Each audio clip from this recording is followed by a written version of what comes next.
Well, here we just begin our discussion of the death penalty with Ernest van den Haag's article from the 70s, which is obviously in favor of the death penalty.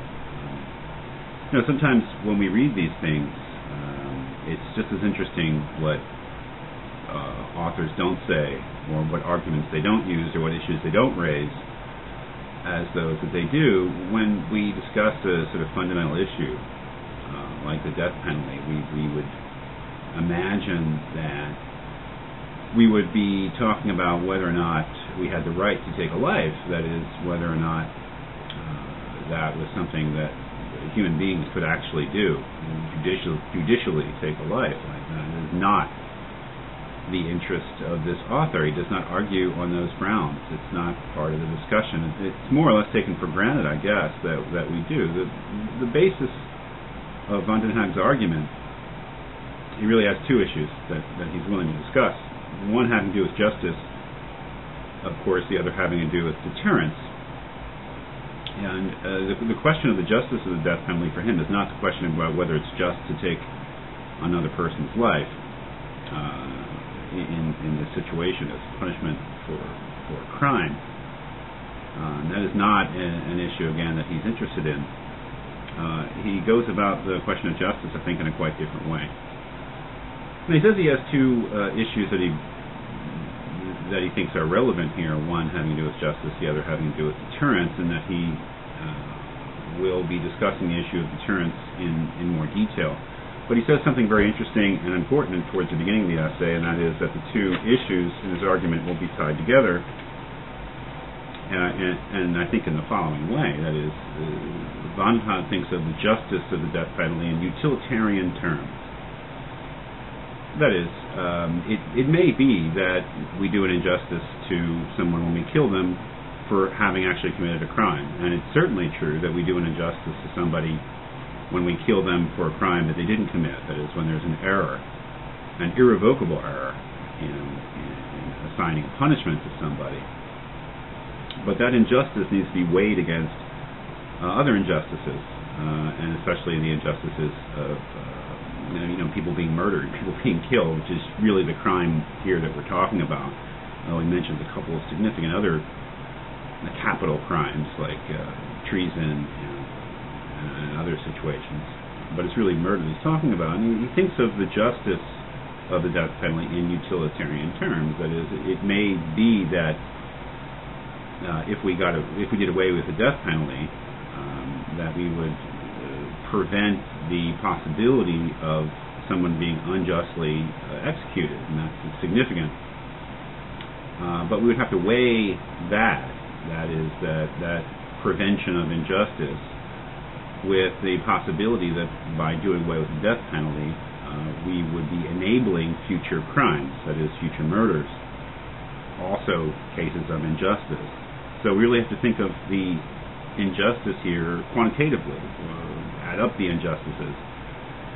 And for him, the argument depends upon how much injustice, I guess, is being prevented, either by having a death penalty or by not having it. And if it turns out that the death penalty prevents more injustice than it causes, even though it causes some injustice, then we should keep it.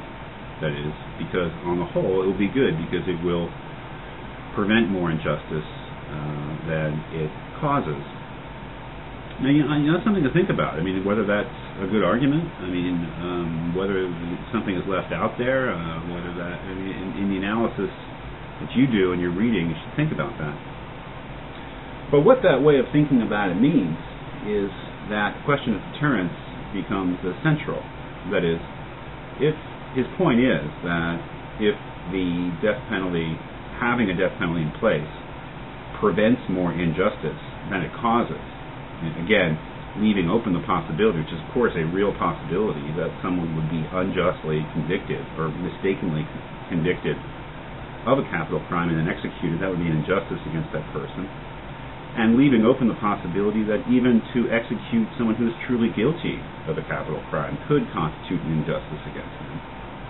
That if the death penalty actually prevents more injustices in the form of deterring future crimes against individuals, innocent victims, then it would be justified. So the question of whether or not the death penalty actually does deter crime, that is, whether the death penalty, and let's just think of it in the case of murder, whether having a death penalty on the books and enforced actually does deter people from killing other people, unjustly killing other people, then it would seem that it prevents more injustice than it otherwise would be.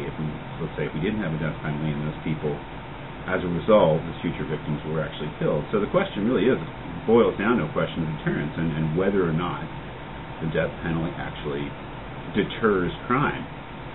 Well, of course, that raises a more general issue for Van den Haag about whether punishments at all, punishments of any kind, fines, incarcerations, any sort of other types of punishment, whether any punishment actually deters crime.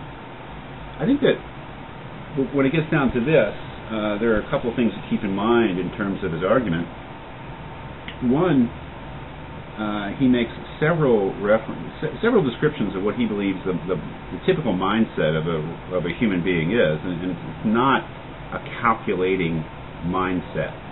That is, he does not think that people who are thinking of committing crimes think of what the actual punishments are and weigh the costs and benefits and risks.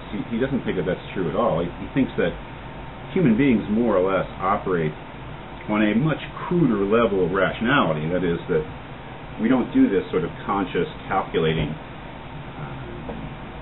risk assessment when we're thinking of doing things. We generally avoid certain things because we associate them with bad consequences, and we generally pursue other things because we generally associate them with good consequences. So he does think that the death penalty probably does deter, and he thinks that because we generally know that even if we don't know what the exact law is, the very idea that murder is punishable by death is almost a semi-conscious or subconscious influence on our behavior.